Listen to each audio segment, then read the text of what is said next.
santé au cœur de l'information.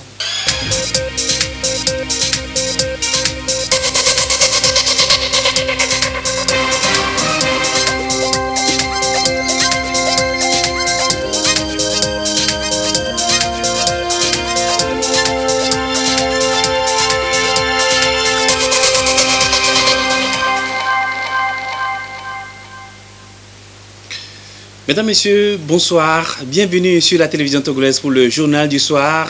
Voici le sommaire. La phase active du projet de construction de l'hôpital de référence Saint-Péregrin du Togo, elle a été actée par la signature d'un accord entre le Togo et l'hôpital américain de Paris cette semaine à la présidence de la République. Les deux parties ont défini les termes consensuels de ce projet du chef de l'État, Faure Sozimna Gnassingbé.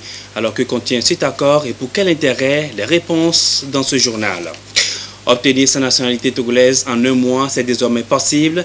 La direction de la nationalité du Sceau apporte des innovations à ses services pour mieux répondre aux préoccupations des populations.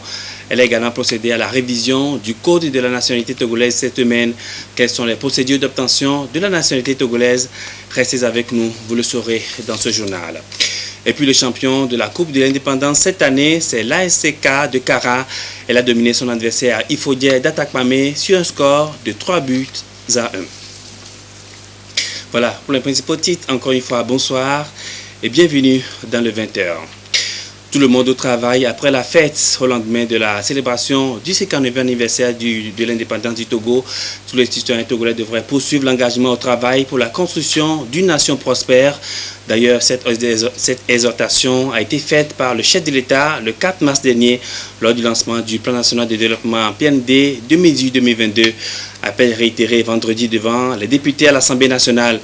Même à l'extérieur, le Togolais se démarque par le travail comme la devise du Togo, travail, liberté, patrie, des valeurs à cultiver pour l'émergence du pays. Augustin Kossi. Chaque jour, du lever au coucher du soleil, il travaille sans relâche pour la construction du pays. Le travail reste une marque de fabrique du Togolais, dira-t-on. Il est reconnu pour cela. Le président de la République, Faure Sozimna Gnassingbé, lors de son discours inaugural du PND le 4 mars dernier, désignait les populations togolaises en ces termes. Ce sont elles qui donnent vie à notre devise, dont le premier mot est le travail. Le travail pour le chef de l'État est une valeur que nous cultivons ici et qui demeure pour notre société un repère constant et un indicateur rassurant. Et donc, le principal atout dont dispose le peuple pour donner corps au rêve d'un Togo prospère. Si le Togo a traversé les crises qu'il a connues et qu'il est encore debout, c'est grâce à la détermination et à la qualité de travail de ses citoyens. Et d'ailleurs, aujourd'hui encore, les Togolais s'expriment à travers la qualité des entreprises qu'ils mènent. Le chef de l'État a reconnu cette qualité du travailleur du Togo, que constitue le Togolais. Le 4 mars dernier, au lancement officiel du PND, il le rappelait en invitant les populations togolaises à contribuer comme elles l'ont toujours fait à l'édifice Togo. Parce que le Togo nous appartient aujourd'hui, mais nous devons le construire pour les générations futures. Ce qui fait et ce qui a fait la marque de fabrique du Togolais, c'est la qualité du travail. Et les infrastructures réalisées l'ont été par les Togolais pour la plupart. La pêche a été une marque de fabrique des Togolais. L'agriculture aussi. Dans la sous-région, on estime que la marque du Togolais reste le travail, aussi bien avant qu'après les indépendances. Le monument de l'indépendance, par exemple, a été réalisé grâce à la contribution de tous les Togolais. Le travail est donc un héritage. C'est grâce au travail que le Togo a eu son indépendance. En témoigne sa devise, travail, liberté, patrie. C'est d'abord le travail qui libère. On va donc le dire ainsi. Et dans ce sens, le Togolais était appelé, à travers son travail, à se promouvoir lui-même, mais également à contribuer au développement du pays. La promotion individuelle à travers la qualité du travail qui est réalisé et la satisfaction qui en ressort, mais également la promotion à la construction nationale, lorsqu'il a été invité, hier comme aujourd'hui, à participer au développement. Dans la participation au développement, le Togolais a été appelé à mettre, comme on le dit souvent, la main à la pâte, à apporter sa pierre à la construction de l'édifice Togo. Au sortir de l'indépendance, il faut le dire, le Togo avait besoin d'énormes infrastructures à réaliser. Et à l'époque, comme d'ailleurs aujourd'hui, les ressources nationales ne pouvaient pas à elles seules satisfaire les besoins. Les Togolais donc avaient été appelés à contribuer à travers ce qu'on a appelé le self-help, c'est-à-dire s'aider soi-même. L'autorité avait estimé que pour les réalisations d'intérêt national de grande envergure, l'État pouvait s'en occuper. Mais les infrastructures à l'échelle locale ou régionale pouvaient être réservées à la population. La contribution, elle est financière, elle est matérielle. Elle est donc physique, mais également elle est intellectuelle. L'homme est donc avant tout une richesse. Même si on ne possède pas d'énormes potentialités, en misant sur la qualité des ressources humaines, on pourra parvenir à faire plus et mieux pour maintenir l'espoir d'un Togo meilleur et prospère. Une prospérité qui appelle, c'est qu'en 9 ans après l'indépendance, chaque Togolais et chaque Togolaise a plus d'engagement dans le travail. C'est qu'en 9 ans après l'indépendance du Togo, des défis restent à relever. Mais il faut reconnaître que les plus hautes autorités balisent au quotidien la voie pour l'émergence du pays et l'atteinte d'une prospérité partagée et inclusive. Et l'atteinte d'une prospérité partagée et inclusive passe d'abord par le mieux-être des populations. Le gouvernement s'y investit déjà à travers la mise en place et la construction d'infrastructures dans divers domaines. Le projet de construction de l'hôpital de référence Saint-Péregrin du Togo est dans sa phase active. Un projet du chef de l'État appuyé par la Caisse nationale de sécurité sociale. Et justement, un accord a été signé entre les deux parties cette semaine à la présidence de la République, en présence des membres du gouvernement et des conseillers du chef de l'État. L'accord définit les thèmes consensuels des charges de chacune des parties au projet, lancé le 15 février dernier par le président de la République. Les précisions de Edem Tsoussoupo. Transas des relations contractuelles qui lient désormais l'hôpital américain de Paris et la Caisse nationale de sécurité sociale CNSS dans la réalisation du projet de construction de l'hôpital de référence Saint-Péregrin du Togo. C'est un pas de plus dans la concrétisation de ce projet, un projet du président de la République Faure Eswazimana Gnassingbé dont la mise en œuvre est assurée par la Caisse nationale de sécurité sociale. Il doit répondre au déficit d'une prise en charge hospitalière de qualité au Togo. Il faut naturellement avoir un système de base robuste et résilient, mais il faut aller à un palier au-dessus et veiller à ce que les besoins éventuels qui ne sont pas couverts par les formations de base puissent l'être au niveau des hôpitaux de référence.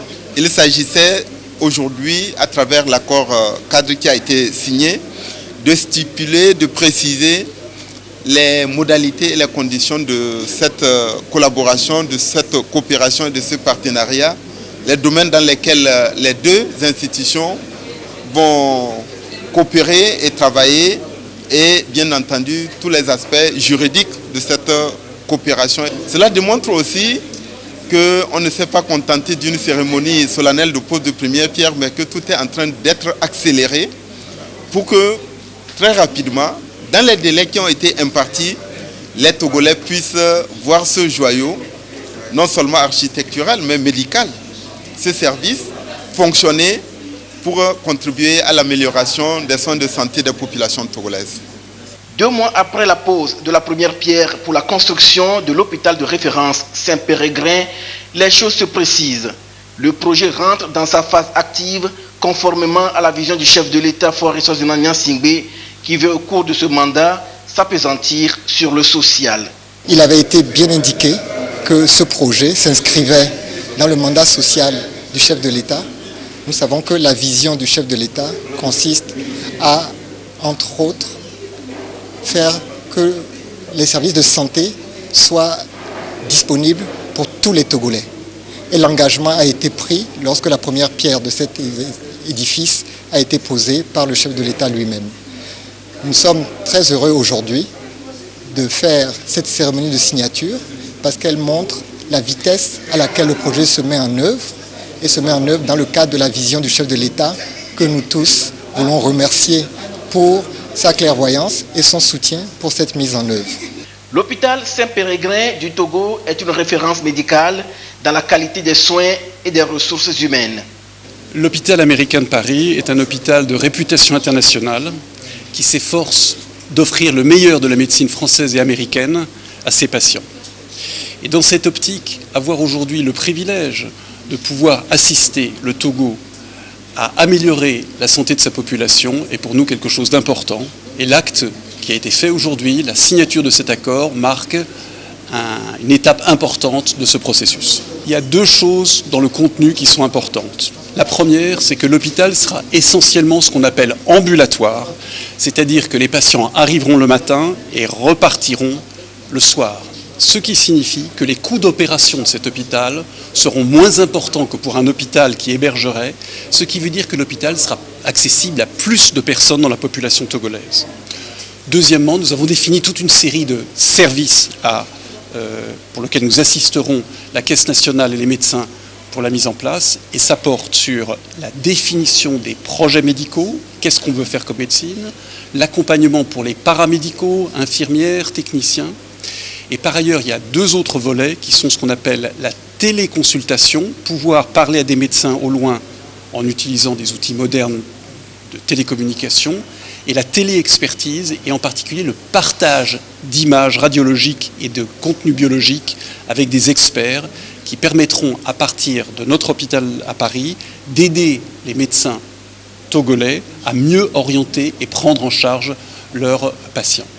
Nous avons également défini les spécialités qui seront les premières, en tout cas, à être mises en œuvre, et celles-ci sont l'ophtalmologie, la cardiologie, l'obstétrique pour les accouchements et la radiologie. Le service de santé des forces armées togolaises s'associe à cette initiative et compte en tirer également grand profit pour la cause des patients.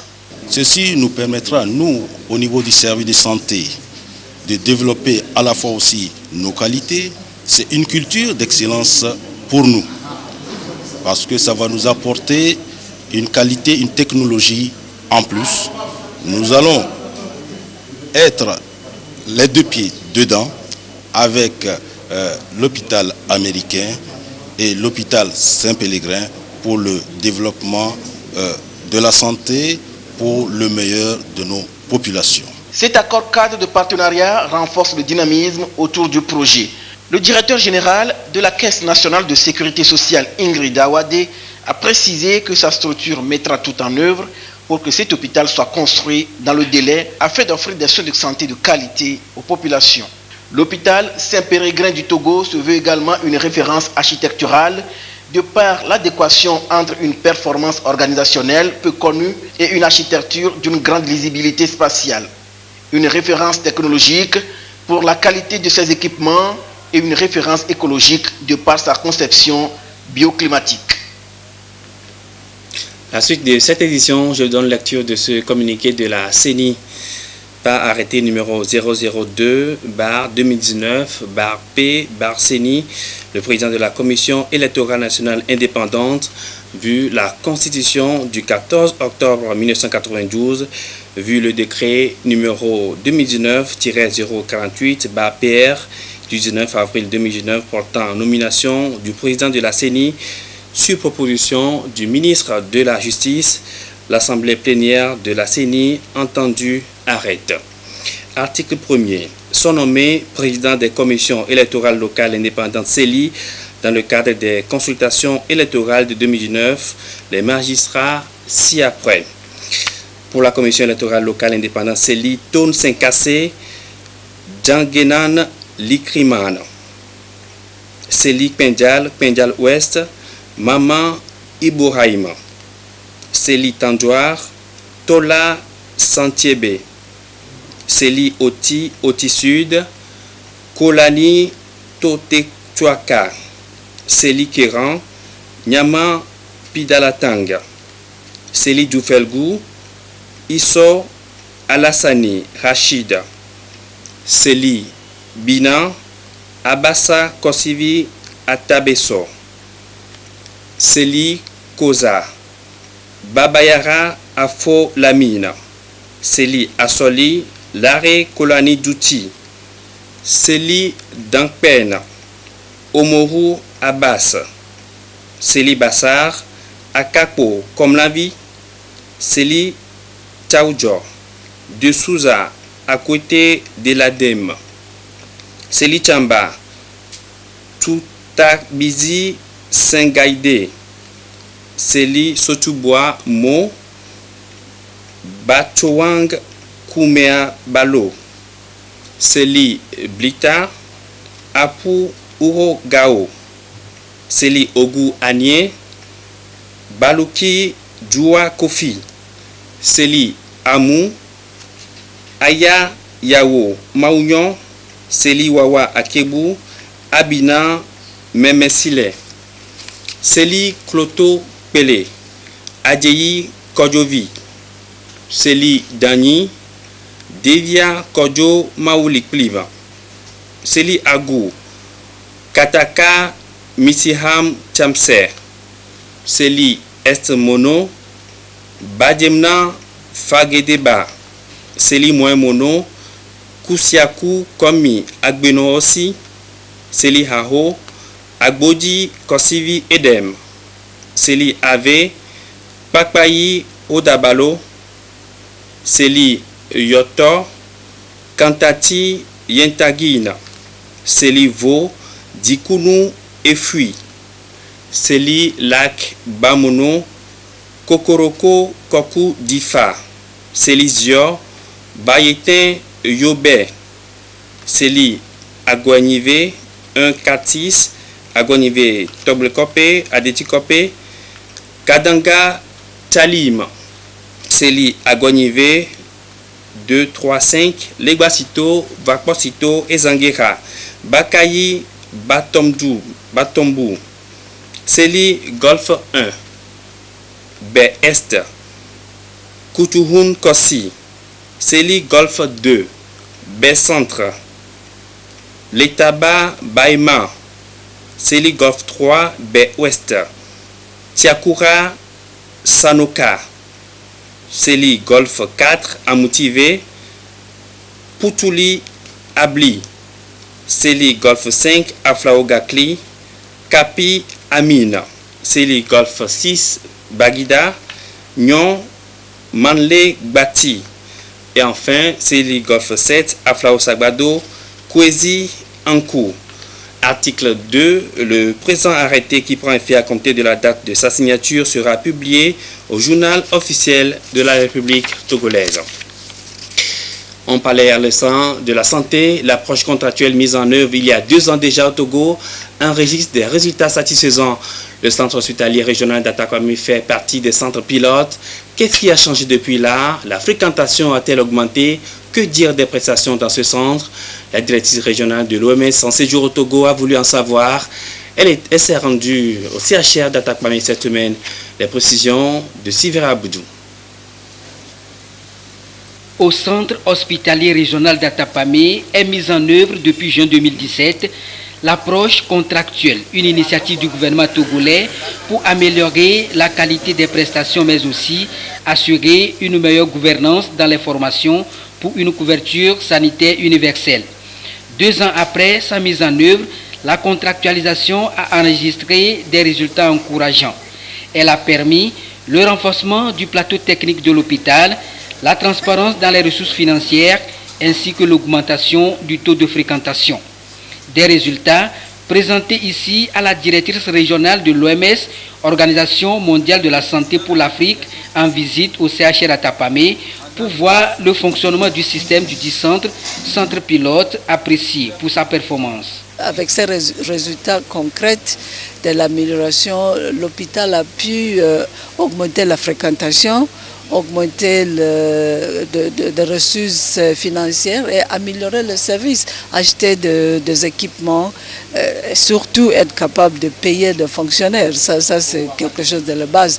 Et améliorer de façon générale l'atmosphère, je peux dire, le contexte de travailler dans ces hôpitaux. Au CMS Agbonou à Atapamé, c'est un autre programme qui est mis en œuvre. C'est le programme School Assure. La directrice régionale de l'OMS pour l'Afrique a également touché du doigt l'évolution de ce programme dans ce centre médico-social, ce qui lui a permis d'apprécier dans une dynamique participative cette initiative du gouvernement togolais. J'ai été expliqué comment ça marche. Vraiment, je suis très impressionnée. D'abord, c'est une très bonne idée de cibler cette population parce que très souvent nous trouvons que ça fait partie du groupe qui a des difficultés d'avoir accès aux services de la santé. C'est très stratégique et ils sont accessibles comme ils sont à l'école aussi. J'ai trouvé que le système de données, de registration de ces enfants fonctionne très bien. Et c'est une utilisation de technologie aussi qui est très forte, en faisant que même si un élève n'a pas sa carte sur elle, elle peut être trouvée dans les données d'un téléphone mobile dans le centre de santé et être soigné. C'est vraiment formidable comme façon d'élargir l'accès aux soins pour ce groupe de la population et je suis sûr que ça sera élargi dans tout le pays. C'est formidable. L'objectif de cette visite au Togo de la directrice régionale de l'OMS est de se rendre compte de ce qui est fait dans le secteur de la santé, notamment les initiatives mises en œuvre par le gouvernement togolais sous l'impulsion du chef de l'État. Et il y a deux initiatives majeures. School Assure, où on a vu de façon très concrète la mise en œuvre de cette initiative qui est extraordinaire et qui va soulager nos populations et qui va améliorer non seulement l'état de santé des enfants, mais leur présence effective à l'hôpital. Le deuxième point, c'est l'initiative qui a trait à la contractualisation que le CHR d'Atapamé abrite depuis juin 2017. Et il était de bon ton que la directrice régionale vienne à Atapamé et voir les choses de façon concrète. Au CHR Atapamé, la directrice a pu donc se faire une idée de l'approche contractuelle, surtout à travers cette visite guidée à la pédiatrie et à la maternité. Quant au CMS, la médecine générale est le nouveau bloc de la maternité. Le capital humain joue un rôle non négligeable dans le développement de tout pays. Les étudiants ont besoin de savoir ces notions et c'est ce que la représentante résidente de la Banque mondiale au Togo est allée rappeler aux étudiants de l'université de Kara. À la fin de la rencontre, ils ont tous compris qu'ils doivent contribuer à la constitution des ressources humaines de qualité au Togo. Nestor Mouzo pour les précisions. En poste au Togo il y a un an, la représentante résidente de la Banque mondiale a choisi de se rendre à l'université de Kara pour échanger avec les étudiants en planification du développement et en langue étrangère appliquée et les enseignants-chercheurs sur le capital humain. Il s'est agi pour Mme Awa Awage Sissé de leur expliquer la nécessité pour eux de développer de nouvelles compétences pour permettre au pays de disposer de ressources humaines de qualité. Le message est bien passé. Elle nous a expliqué ce que le groupe de la banque pense faire pour les pays africains, notamment le Togo, au niveau du développement de son capital humain.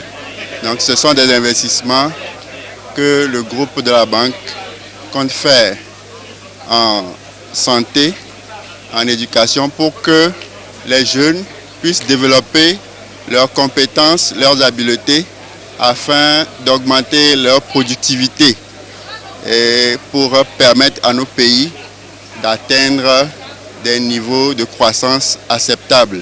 La représentante nous a spécialement entretenu sur les actions de la Banque mondiale concernant le capital humain. La Banque mondiale intervient dans presque tous les domaines pour améliorer le capital humain, comme la santé, l'éducation, le filet social et tout dernièrement le projet qui a été lancé pour pouvoir aider les ménages à pouvoir survivre et pouvoir entretenir les enfants, ainsi contribuer au capital humain.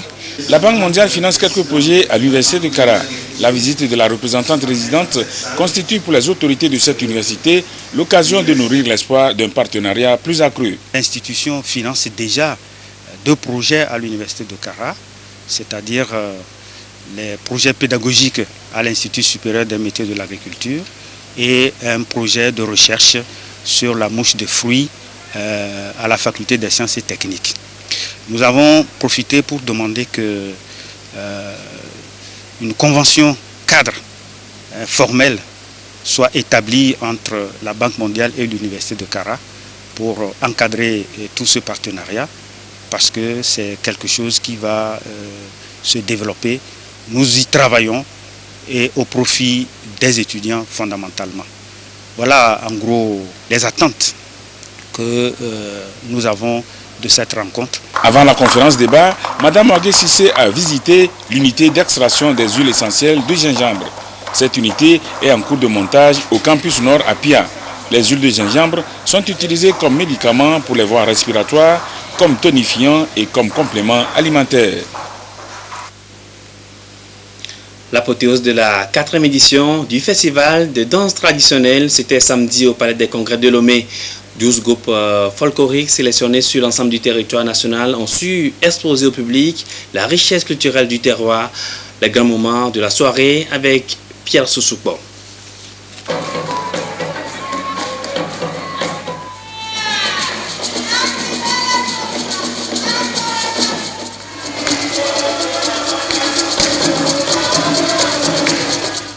Fête de la culture et de la tradition.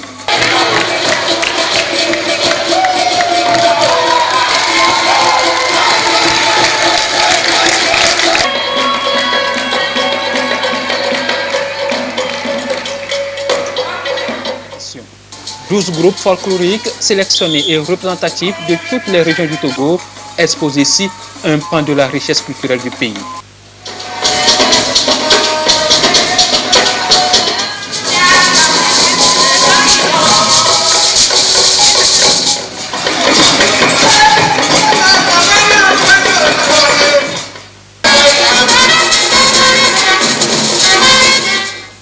Bienvenue au Festival national de danse traditionnelle. L'édition 2019 a encore rassemblé le peuple.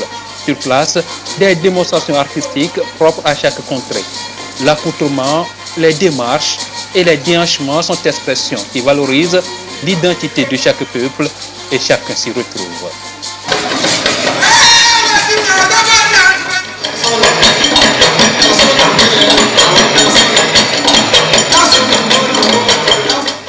Ce qui a été intéressant, c'est que cela a permis aux uns et aux autres de découvrir les cultures du nord au sud. Et je crois que c'est un brassage. Le gouvernement togolais, dans sa politique de revalorisation de la culture togolaise, ne s'est pas trompé de chemin. Et je crois que c'est la bonne voie. Nous voulons valoriser nos traditions. À travers de ça, ça va arriver que nos enfants peuvent connaître la tradition. C'est une soirée très impressionnante, elle est très bonne. Nous souhaiterons que vraiment que cela se passe de temps en temps, surtout à l'occasion des fêtes de l'indépendance. Les prestations étaient à la hauteur de l'attente de la population, donc c'est vraiment une manifestation à soutenir, à saluer. Vraiment, notre culture a été mise en valeur et nous en sommes fiers. Et nous pensons qu'il serait très bien que chaque année, qu'on puisse rééditer de tels événements. Ça permet à nous tous, à nos enfants, de découvrir les richesses culturelles de notre pays. C'est l'un des grands rendez-vous en marge des cérémonies officielles marquant la célébration du 27 avril, la fête de l'indépendance du Togo. Et à tous ceux qui ont fait le déplacement du Palais des Congrès de Lomé, le ministre de la Culture rappelle. Que la culture permette de gagner sa vie est un fait. Mais elle ne remplit pas que cette fonction. Si, là-bas, dans la prairie ou dans la forêt, ou même dans nos agglomérations parfois, le concert vespéral, tout comme à l'aurore des oiseaux, rend compte de la grandeur et de l'omniscience du Créateur de l'univers, ici, dans cette salle, le genre humain veut aller au-delà de cela. Il va, dans quelques instants, faire la démonstration de sa supériorité aux oiseaux du ciel. Dans quelques instants, nous allons tous, avec délectation, sur la démonstration des danses du terroir, le moment sera sublime et le spectacle pathétique. Mais nous ne nous méprenons point. Nous serons attirés par des yeux, un sourire, une allure. Mais à la vérité, ce par quoi nous serons séduits, c'est l'identité profonde des danseurs, des groupes de danseurs. C'est notre culture qui nous séduira. En effet, quand on rencontre quelqu'un, ce qu'on lui offre, ce qu'on présente, ce qui nous définit, c'est notre culture.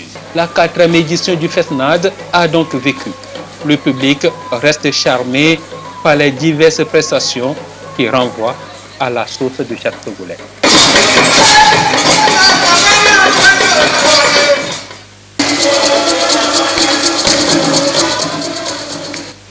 Voilà, la richesse culturelle du Togo valorisée.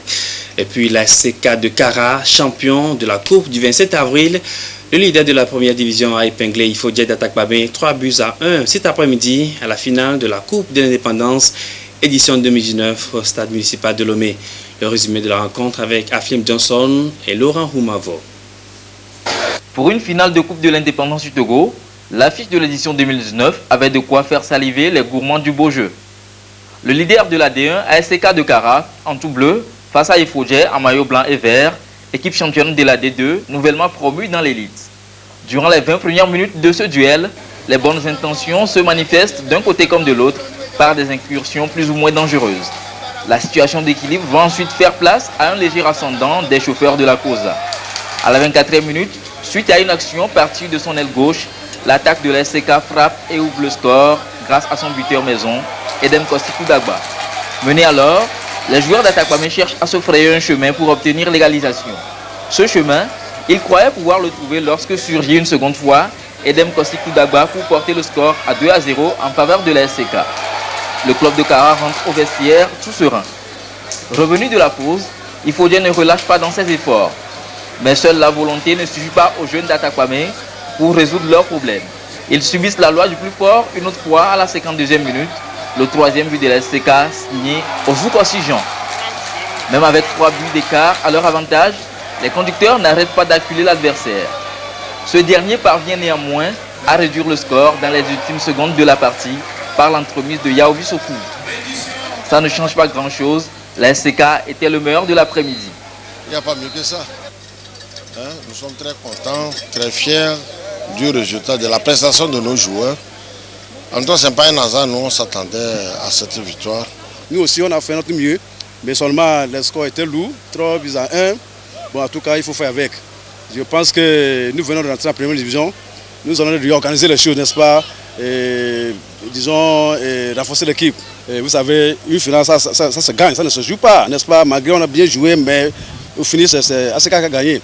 Le spectacle donné par les joueurs ravit le patron des sports au Togo. Le jeu était très bien, ça a été bien équilibré, mais comme vous le savez bien, dans un match de football, il y a toujours un gagnant et un perdant. La chance était aux côtés de l'équipe de ASCK Kara et que la prochaine fois, peut-être, le Fodjet aussi va gagner.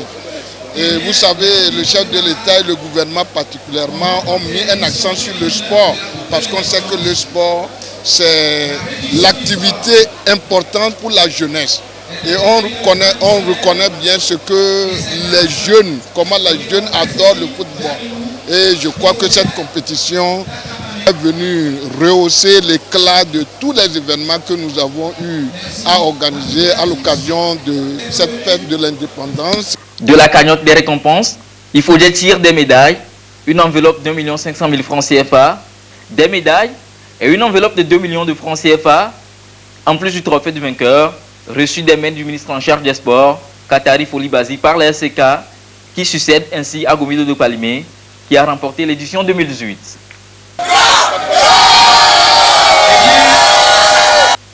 Voilà, un reportage signé Aflim Johnson. Et c'est la fin de cette édition. Merci à vous qui l'avez suivi.